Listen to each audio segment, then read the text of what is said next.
A paz do Senhor a todos, irmãos e ouvintes, nesta manhã de mais uma escola dominical. Como já vimos aqui a leitura oficial feita pelo nosso superintendente, nós vamos tratar do assunto sobre o lar, a família. Que a palavra lar, ela está no mesmo caminho, é como que um sinônimo de família, porque é no lar que habita a família, e é quando se constrói uma família, se forma um lar.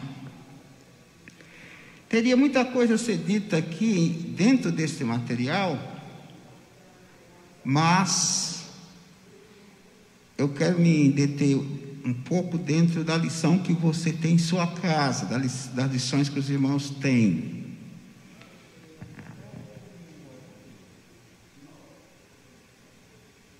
Muito bem.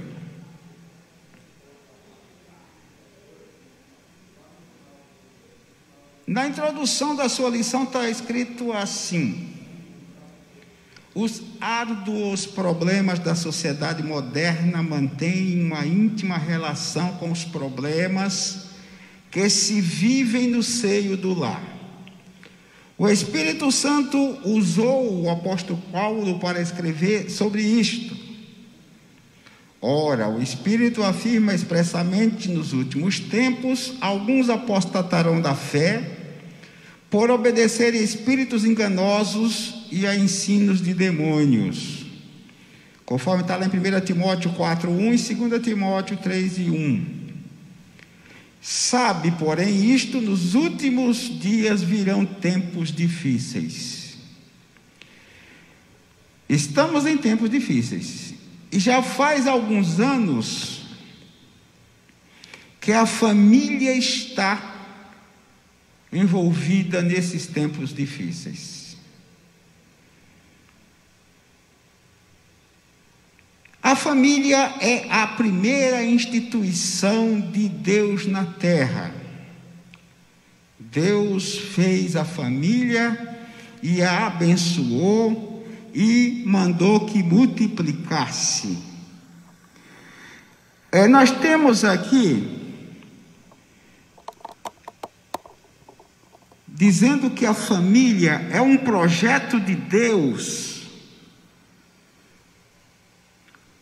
A ideia é que se forma de executar ou realizar algo no futuro, intento, desígnio. Isso é projeto, e Deus fez a família dentro desse propósito, a ponto de, ao construir o primeiro homem, ele disse: façamos o homem à nossa imagem, conforme nossa semelhança.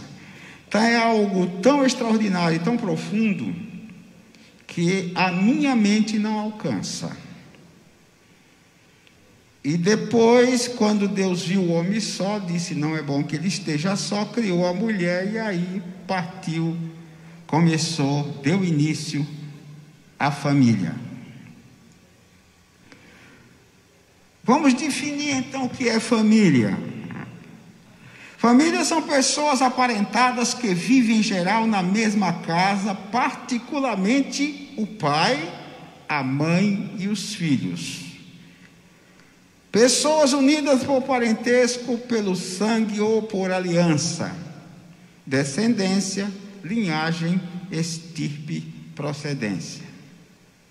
Por extensão, grupo de indivíduos que professam o mesmo credo, têm os mesmos interesses, a mesma profissão, são do mesmo lugar e de origem. Tudo isso dá-se o nome de família.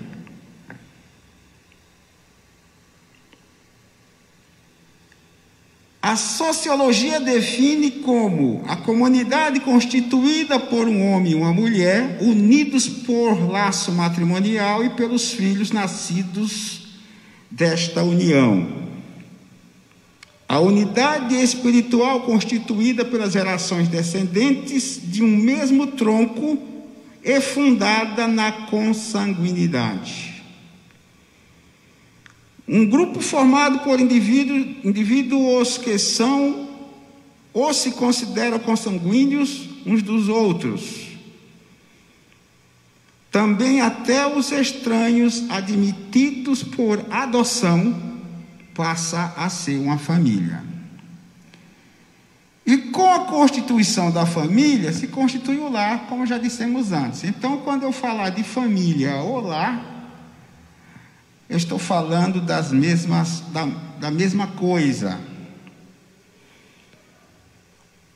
A instituição que Deus estabeleceu ainda no Éden,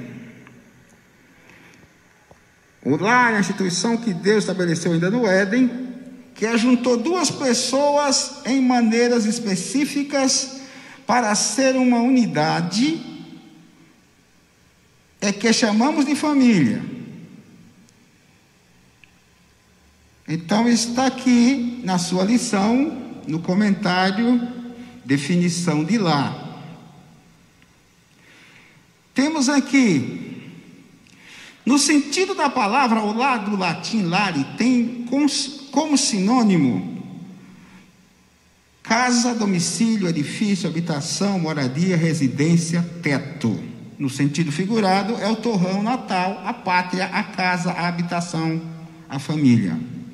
No sentido prático, alguém disse: lá é um tapete de paz, paredes de amor, que guarda um teto de esperança e uma porta aberta para Deus e o próximo, conforme Lucas 10, 27. Amarás ao Senhor teu Deus de todo o teu coração, e tua alma, e teu entendimento, e ao teu próximo como a ti mesmo. O lar é um local onde o espírito e ânimos acham descanso, e o lugar ao qual acorrem os corações angustiados para achar refúgio contra os embates da vida, conforme no texto lido da lição, no Salmo 128, versículo 3, diz assim: o lar também é um ninho cheio de amor num mundo envolto de lutas. Por outro lado, é o reino do homem, o mundo da mulher e o paraíso das crianças. Estamos definindo lá. Então, esse projeto de Deus chamado família, lar, onde está pai, mãe e filhos, criados por Deus para servir a Deus, para honrar a Deus, sendo ele o primeiro projeto de Deus, a primeira instituição de Deus na terra, também foi aonde apareceu o primeiro ataque aos homens, que foi o lar, a família.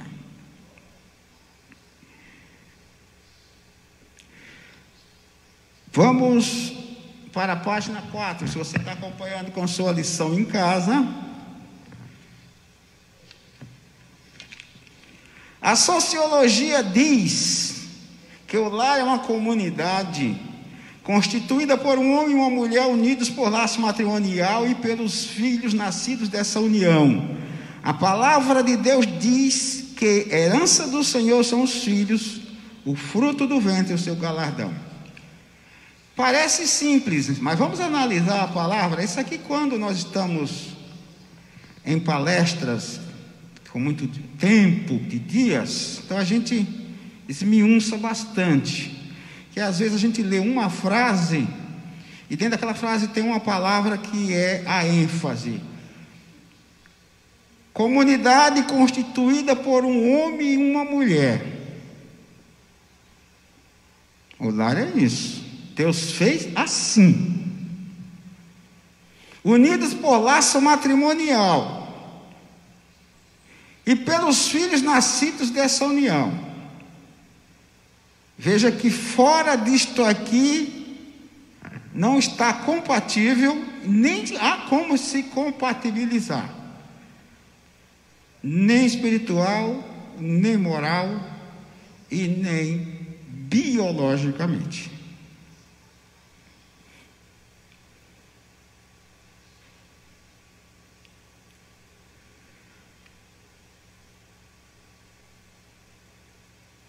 O lar, ele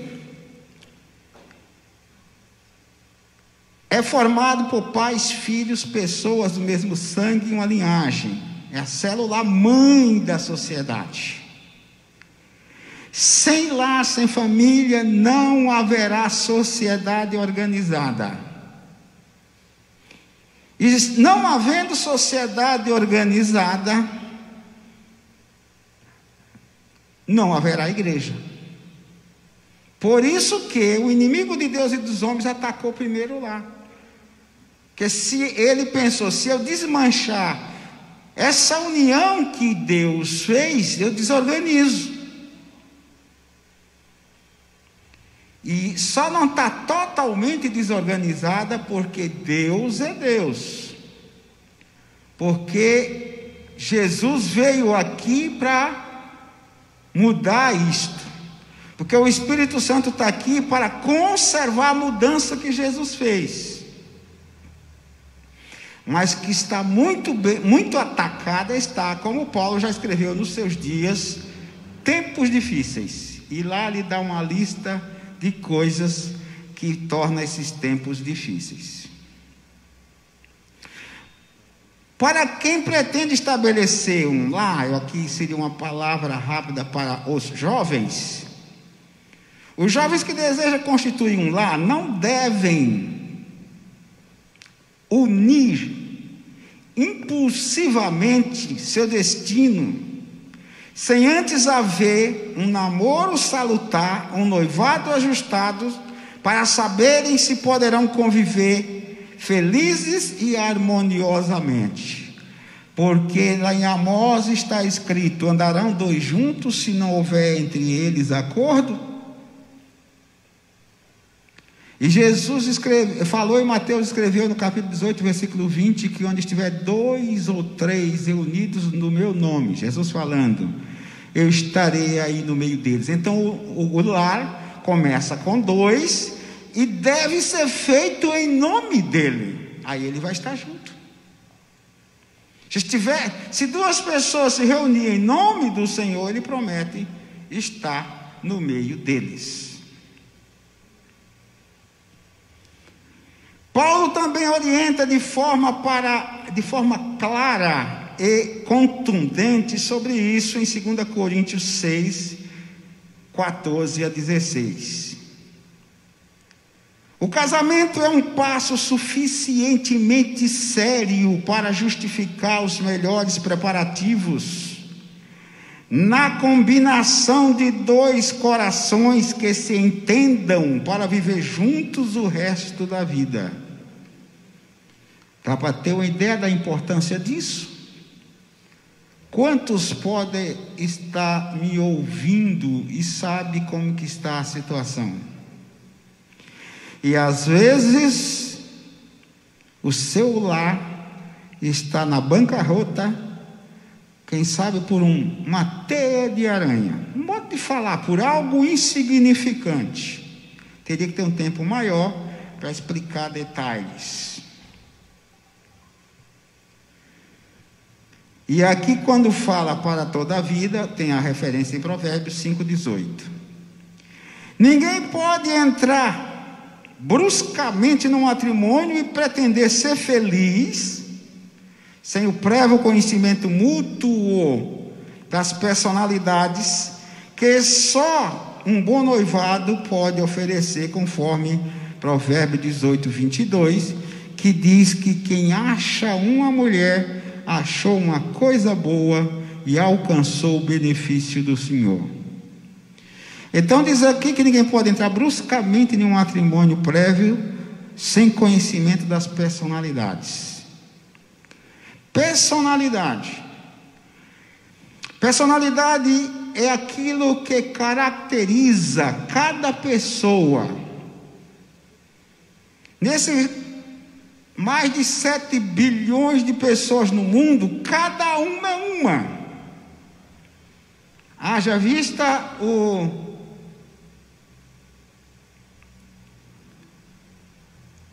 a característica dos dedos, as digitais, a íris dos olhos, o genoma, uma série de coisas. Cada pessoa é diferente. Que Deus permitiu que a ciência descobrisse um pouquinho dessas diferenças. E aí se junta duas pessoas sem tomar esses critérios. Aqui estamos dando uma palavra para os jovens também, para o lar. Que é os que já estão feitos, se está bom precisa melhorar, e se está ruim tem que ficar bom.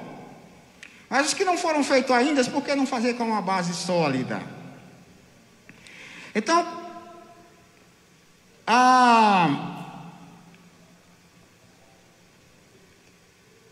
personalidade, cada pessoa é uma. Deus não fez uma série. Aí vamos fazer agora 1 milhão de pessoas iguais, não existe. E aí essas duas pessoas vão se unir em casamento,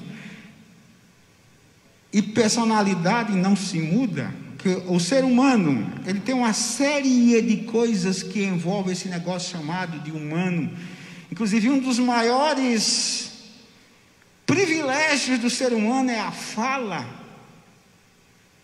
mas tem muitos outros. Mas o ser humano, ele tem personalidade, tem temperamento, tem caráter, hábitos, atos, e a personalidade não se muda, o temperamento não se muda, mas o caráter muda.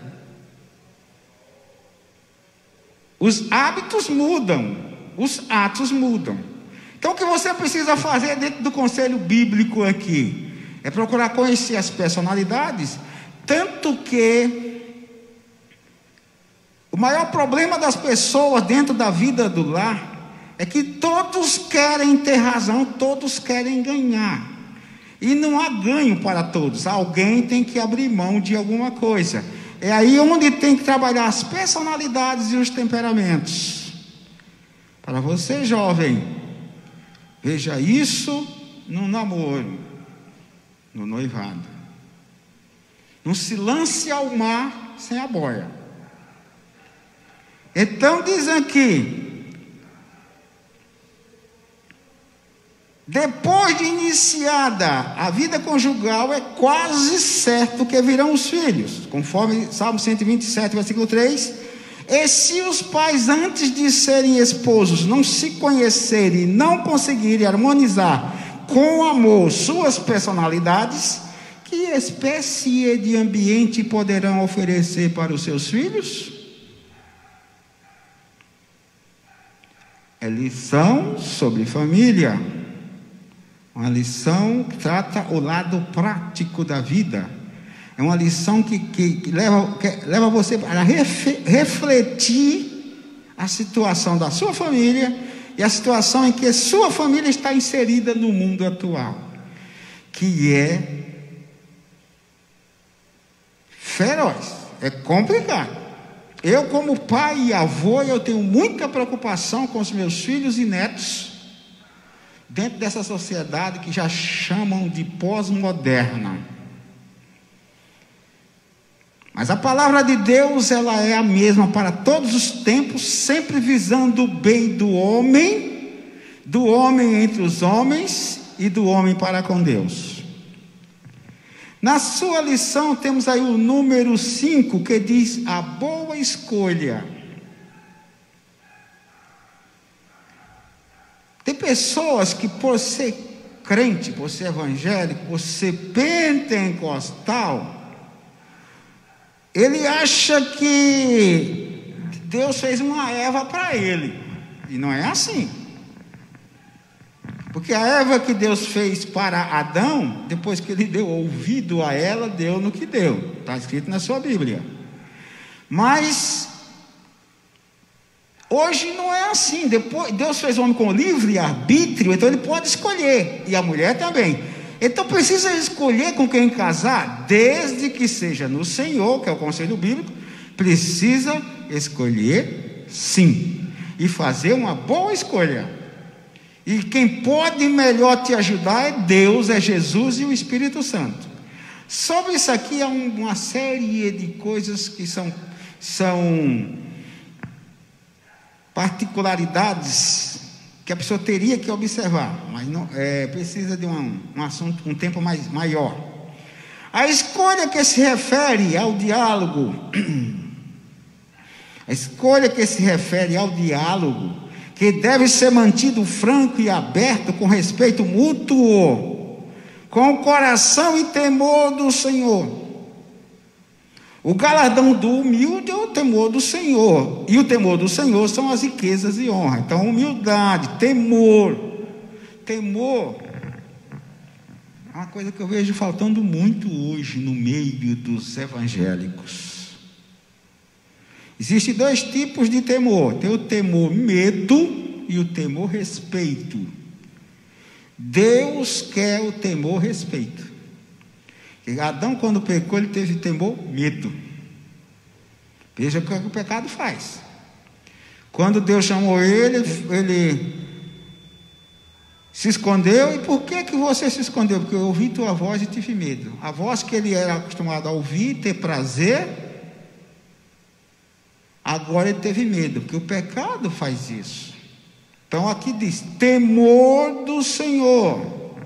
O temor, que é o princípio da sabedoria. Entretanto, é necessário ter a certeza de que escolheu bem e de que o objeto da sua escolha será o verdadeiro amor da sua vida, conforme Eclesiastes 9:9. Para uma boa escolha, é de suma importância fazer algumas considerações. Vamos fazer algumas considerações.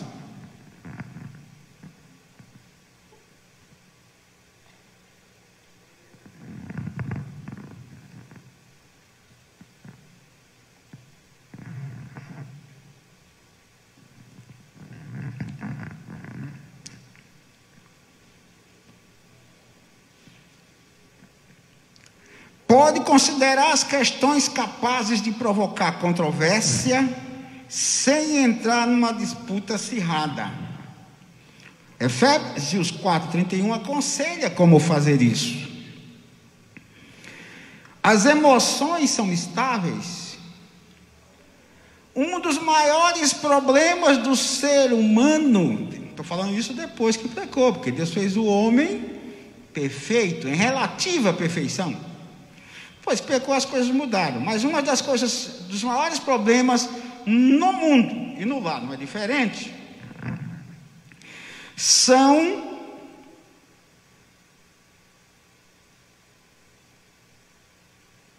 as emoções, são o comportamento.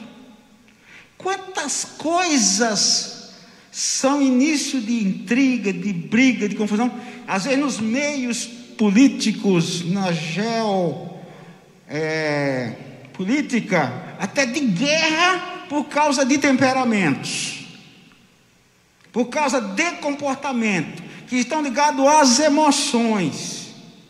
As emoções, ela hoje é responsável por no mínimo 75% das enfermidades.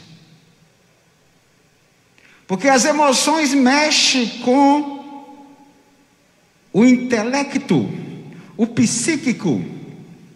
Quantas pessoas eu conheço tomando medicamento para equilíbrio das emoções? Então está aqui. As emoções são estáveis. Você sabe o que está acontecendo com você. Você sabe o que está no âmbito da sua vida. Quantos lares têm intrigas, separações, porque não controlam as suas emoções? Você quer ver uma coisa que não dá certo? É quando os dois querem ter razão. Só tem razão para um. A não ser que os dois concordem com a mesma coisa. Todos querem ter razão. Comigo é assim. Porque as suas emoções não estão compatíveis, não estão estáveis. Outra coisa, há equilíbrio nas opiniões em assuntos de política, de moralidade e de finanças.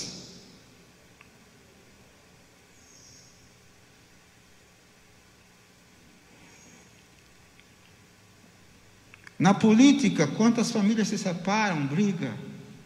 Na moralidade, quanta bagunça tem. E nas finanças, família, gente, é o dia a dia, é o viver. É o que passa no dia a dia da vida de vocês, das nossas vidas. Precisa considerar estas coisas. Está na sua lição isso que eu estou falando. E a boa escolha no temor do Senhor vai lhe ajudar a superar estas coisas. Não quero dizer que você vai ter um casamento perfeito, porque perfeito foi o de Adão antes de pecar. Que assim que ele pecou, ele até falou para Deus: foi a mulher que tu me deste. Então, gente, no temor do Senhor, no respeito à sua palavra, na leitura da palavra, na oração, na comunhão, no entendimento, na compatibilidade das personalidades, abrir mão, se for necessário, até do seu direito, as coisas funcionam bem no lar e na família. Que a pessoa que não arreda, eu estou certo, e às vezes nem está, mas ele acha que está certo, e mesmo que esteja certo, você analise. Se você tiver certo e vai ter problema, vai criar problema, vai ter estrago, vai ter prejuízo, não é melhor você abrir mão disso para não ter prejuízo? É questão de bom senso. E os servos de Cristo é para ter melhor compreensão nessa área. Então, há equilíbrio nas opiniões. Em 1 Coríntios 1,10 diz que é para sermos do mesmo sentimento e do mesmo parecer. Aí quando um puxa para cá, outro puxa para lá, porque tem gente que ele não concorda porque ele não concorda. Eu creio que vocês estão me entendendo. Por que você não concorda? Porque eu não concordo. Isso num casamento não vai dar certo. Tá? Então o mesmo pode ser, o mesmo pensamento. Em 1 Coríntios 1,10, 2 Coríntios 13,11, né, porque no 13,11 fala lá, é o capítulo do amor, fala que o amor tudo crê, tudo sofre, tudo espera e tudo suporta. Isso é tão profundo, gente, que Jesus, por amor, morreu para nos salvar.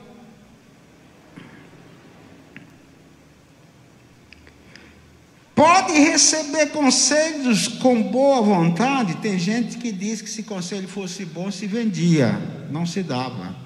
Ouça. Peça orientação para os seus pais. Peça orientação para o seu pastor. Eu, quando pastoreava, que às vezes as pessoas vinham me pedir conselho, tem muitas situações que a gente entra num aperto muito grande. Há casos que é fácil da gente ter uma ideia para ajudar, mas há fatos que no momento não vêm. Então eu dizia assim, quando era meio complicado, eu dizia: se fosse você, eu faria assim. E a pessoa decide. Conselho é para ser dado, você não quer seguir, você tem que analisar. É bom ouvir os conselhos e analisar. Pode ser que nenhum dê certo para você, mas pode ser que um dê.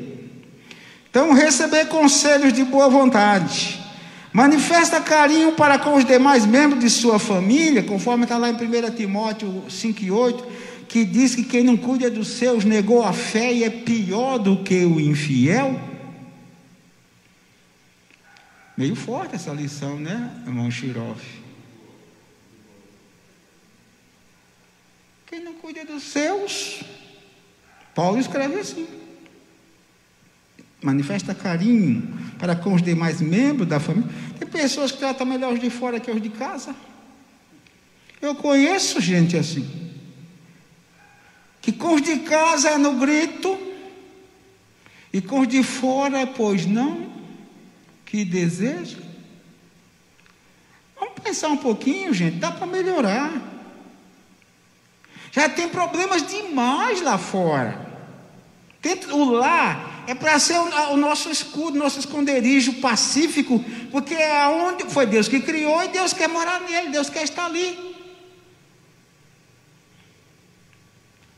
Eu vou fazer uma pergunta que eu faço direto aqui na classe. Como nós estamos numa live, mas dá para responder no comentário. Quem entendeu o que foi dito, diga amém. Escreva lá, para a gente saber se entendeu.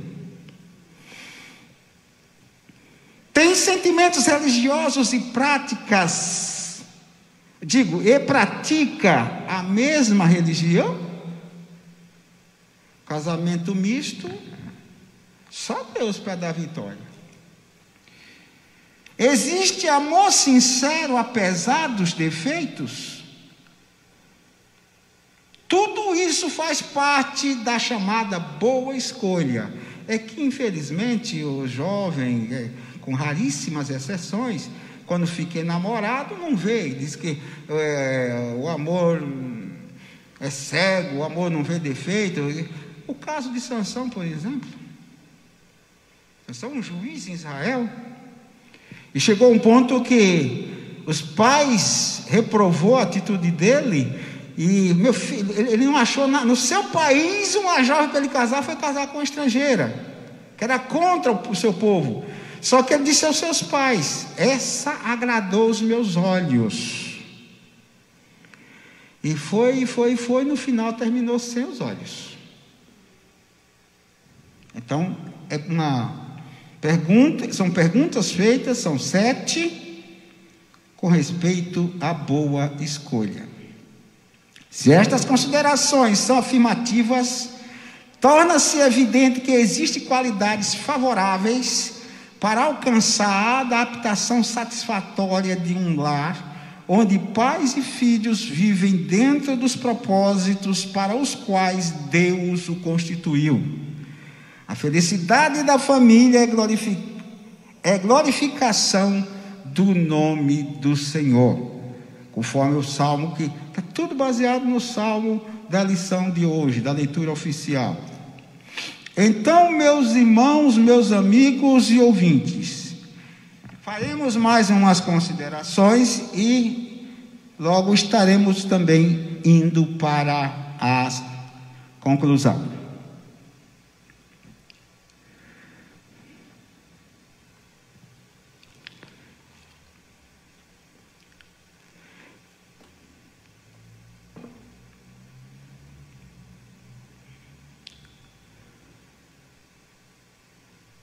O lar,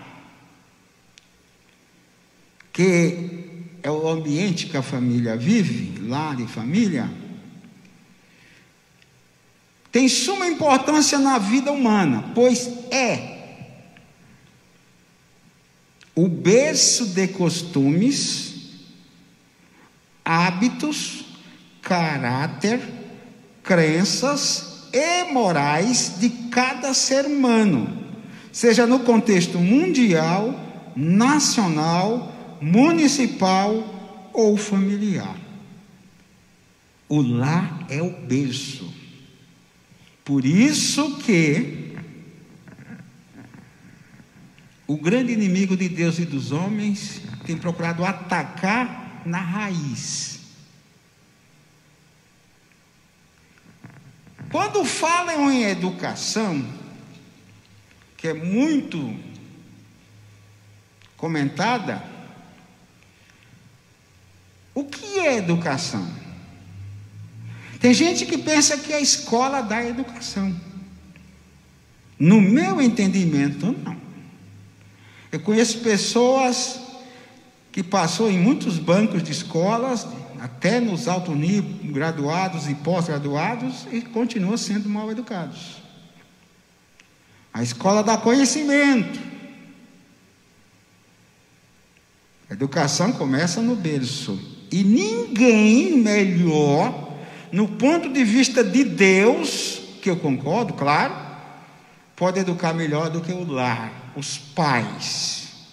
Mesmo que seja algo que pareça rústico, mas a Bíblia manda. Se você tirar a vara da criança, isso quase que é um palavrão na lei de hoje, ela no fim vai te envergonhar. Está dito lá. Então, a educação é no berço, é em casa, é os pais. E a maior matéria para a educação chama-se exemplo. Uma grama de exemplo vale mais que uma tonelada de conselhos. Então o lar tem a importância na vida humana, pois é o berço de costumes. Eu tive a oportunidade, e ainda tenho, eu tenho meus netos, e quando eu vejo eles falando ou fazendo algo que não é o meu costume, eu digo: com quem você aprendeu isso? Você já viu eu fazer isso? E várias vezes disseram não. Então eu tenho um exemplo. Uma das coisas que eu odeio, são muitas, mas umas, mentira. E para a gente mentir é mais que verdade. Então a escola dá conhecimento, você fica com a mente aberta para as coisas físicas do mundo. Sociologia, então, é uma área que chega até mudar os costumes, chega a sair fora. Mas tem a parte técnica, a parte de ciência mecânica, elétrica, a área física é o que gira o mundo. Mas educação é no berço. É quando a criança, quando ela começa a dar os primeiros risos para os pais, brincando ali no berço, quando começa a falar. E aí, se esses pais têm equilíbrio de Deus, com a palavra de Deus, com a orientação do Espírito Santo, com certeza Deus vai ajudá-los a educar o seu filho. Esta é a forma que eu fui criado e a forma que eu creio, entendo e ensino. Se alguém pensa diferente, dizem que é livre. Mas eu sigo essa norma e com base na palavra de Deus. Então podemos dizer, como vai o lar, vai o mundo. E também o que é bom para a família é bom para o mundo. Não é o contrário, não é o que é bom para o mundo é bom para a família, mas o que é bom para a família é bom para o mundo.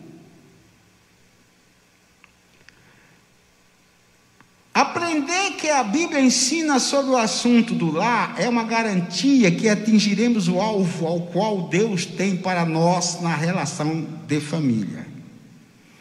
Alguém definiu o lar da seguinte forma: o lar é um tapete de paz, paredes de amor, um teto de esperança e uma porta aberta para Deus e o próximo. Deus quer os lares assim. Deus quer as famílias assim. E eu quero lhe dizer uma coisa, meu amigo ouvinte: Deus quer abençoar todas as famílias, sendo evangélicas ou não. Deus fez a família, então Deus tem um compromisso com família, com pai, mãe, filho, sociedade, porque o homem tem o fôlego de Deus, então Deus preserva isso no homem. Agora, se essa família teme a Deus conforme a sua palavra, melhor ainda. E quero dizer uma coisa: não quer dizer que a família evangélica não tenha problema. Nós somos seres humanos. Só que quem teme a Deus evita problemas quando eles surgem, procura resolvê-los, minimiza, foge de problemas. Quem teme a Deus evita criar problema. Se preocupa em resolver problema. Com a ajuda de Deus, as coisas andam.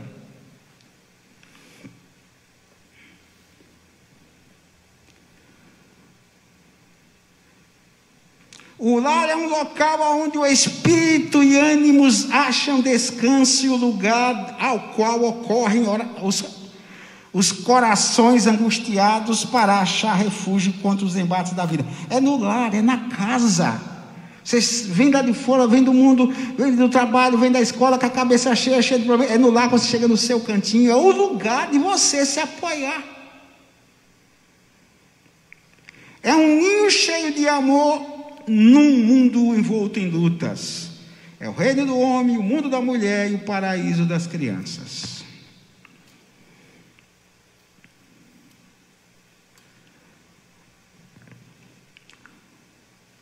Alguém deu definição sobre lá, fez uma pesquisa em Londres, e a pesquisa saiu assim: o lar é um mundo de dificuldades por fora e um mundo de amor por dentro. É o lugar onde os pequenos são grandes e os grandes são pequenos, então todos são iguais. É o lugar onde resmungamos mais e onde melhor somos tratados. É verdade, na vida prática é assim, gente.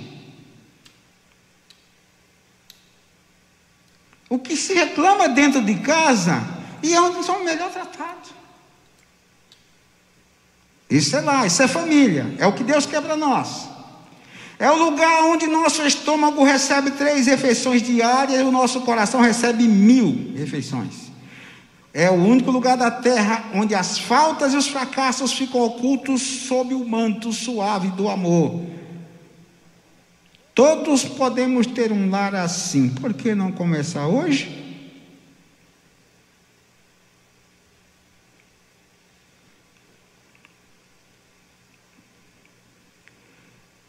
O que significa lar? Calor, amor, ternura, simpatia, compreensão e comunicação afetuosa entre pais e filhos. Lá pode estar num palácio ou numa choupana, num pequeno apartamento de uma grande cidade ou no cume de uma montanha. O lar está onde o amor está. Onde há lar, onde há amor, há lar. O doce lar que são os seres humanos é uma delicada empresa que se caracteriza por uma grande responsabilidade em face das consequências que implicam para os contraentes, como também para a sociedade. Então isso significa que é uma empresa, você tem que investir nisso o tempo todo, se policiar o tempo todo, procurar ser agradável o tempo todo. Mas isso é muito difícil, não é? Os dividendos, os recursos que você vai receber em volta, compensa.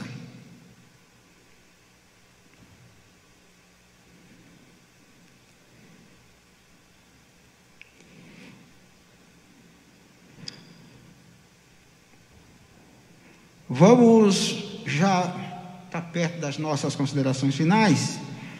Então vamos. Existe beleza no matrimônio, no lar, na família, quando o homem não se considera superior à mulher, nem esta superior ao homem, procurando respeitar-se mutuamente para se completarem e se estimularem rumo ao alvo comum, que é a felicidade. O que é felicidade? Muita gente fala nisso, todo mundo quer ser feliz. E eu digo que ninguém é feliz. Você pode estar feliz de acordo com a circunstância. Num momento você pode estar chorando e no outro você pode estar rindo. Então a circunstância que vai lhe trazer a felicidade momentânea. Agora, se você sempre trabalhar com as boas circunstâncias, sempre pedir graça a Deus para que as circunstâncias boas sejam mais, você vai estar mais tempo feliz. E quem é feliz, a circunstância não vai alterar. E altera. Nós seres humanos somos muito sensíveis à circunstância. Conclusão. Deus instituiu lá a família para que seus filhos vivam em harmonia, paz, felicidade e comunhão com Ele. E a sociedade como um todo seja abençoada através da família e da igreja. Que Deus nos use para glorificar o seu santo nome. Amém. Então a família é a ferramenta que Deus criou o lar para a harmonia do ser humano, o ser humano viver em paz. E aí ele agora, uma vez que o homem saiu da sua presença, ele veio restaurá-lo. Imagina as famílias que temem e servem a Deus. Vai ser uma bênção para elas mesmas, para as famílias que por elas se unem, para a sociedade e para a glória do nome do Senhor. Que Deus abençoe a todos, em qualquer lugar que estejam vendo e ouvindo esta palavra. Que abençoe a sua vida e o seu lar, em nome de Jesus.